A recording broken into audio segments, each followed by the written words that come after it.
when I was about 10, I saw him on stage and I was like, Mom, I'm gonna marry him someday. So I had no idea that she had been coming for so many years to the theater.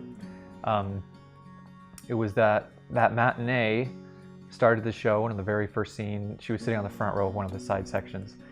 And from the very first scene, I noticed her, and I thought, wow, she's really beautiful. So I mentioned it to my mom, who was around the theater as well.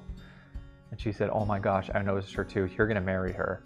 I decided that she had to be sitting in the seat that I first saw her in to propose. So I brought her up and I sat her in the seat, and we just talked about our hopes and dreams and knelt down and popped a question.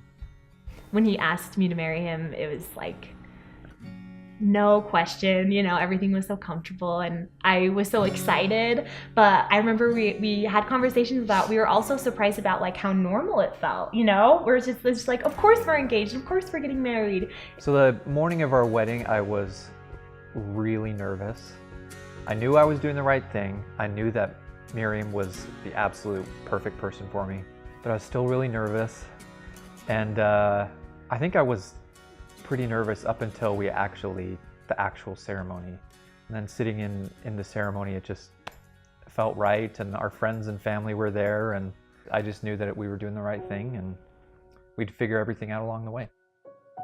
So I started having symptoms when I was about 14 years old, and it kind of started as just being really sleepy all the time, and my muscles would get sore really quickly, and I didn't really think a lot of it.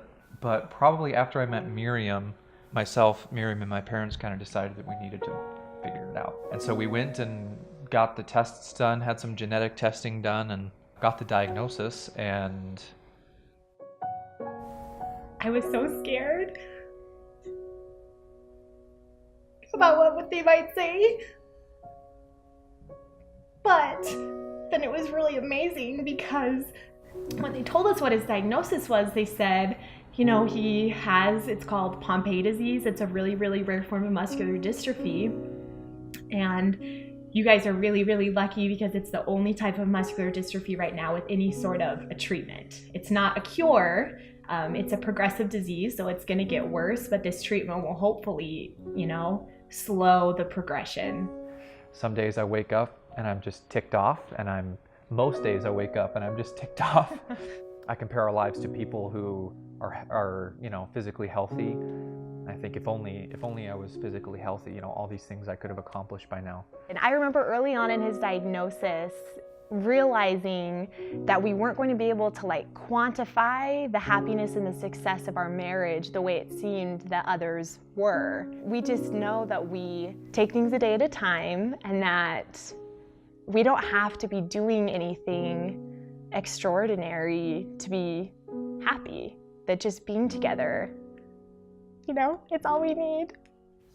I think that somebody waking up every day and choosing you despite anything in the world is like the most romantic thing I can even think of. So it's awesome. Yeah.